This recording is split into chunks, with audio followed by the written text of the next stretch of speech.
Orsola seemed not to notice him with any particular focus.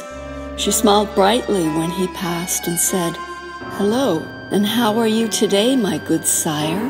That she did not appear to hold him in a special place in her heart tore at him in his secret hours.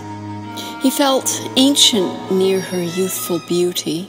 She was like Greco-Roman statuary, her proportions perfect, her beauty gracious and uplifting. She shone. That was it, he thought. She has charisma. I'm simply one of the smitten. When she walked through the city, her hips swayed from side to side like a temptress. Her movement had rhythm, a natural grace. She was intoxicating to watch. When she spoke, her voice was like golden sunbeams or wind chimes dancing, the tenor and tone rich and seductive.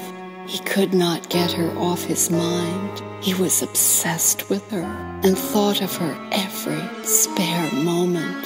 At night he imagined lying with her, whispering intimacies to each other and making love until dawn. Every night he fell asleep dreaming of being entwined in union with her.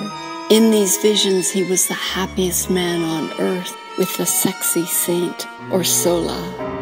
As he grew increasingly lovesick, an illness crept upon him. A high fever developed and he became delirious. When his dinner was delivered to him, the mother who brought it saw Moedello, who lay moaning on the bed, was ill. Teas of various steeped herbs were prepared for him and brought to his bedside. Cloths dipped in cool water were laid over his heated brow.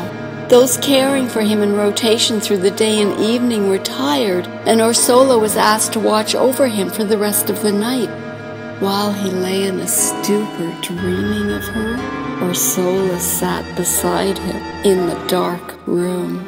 It was a small room, and the chair on which she sat jutted against the bed, so her knees touched him as he dipped in and out of feverish delirium. He called, "Orsola!" In his fever, not knowing, he spoke her name out loud, and as in his dreams, she answered, "I'm here. It's all right. I'll look after you through the night. Your fever will break soon. I know it will." He thought he was dreaming.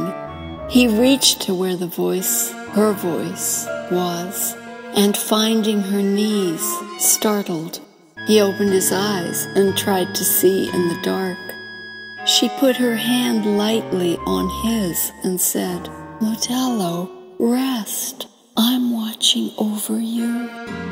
Moedello lay still for what seemed forever, and then he began slowly to move his hand between her legs, his heart beating with his boldness.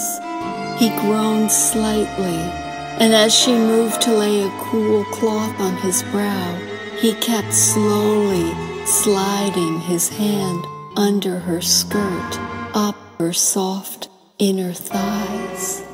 Orsola did not stop him, nor did she acknowledge that his fingers were slowly moving towards her most intimate grotto.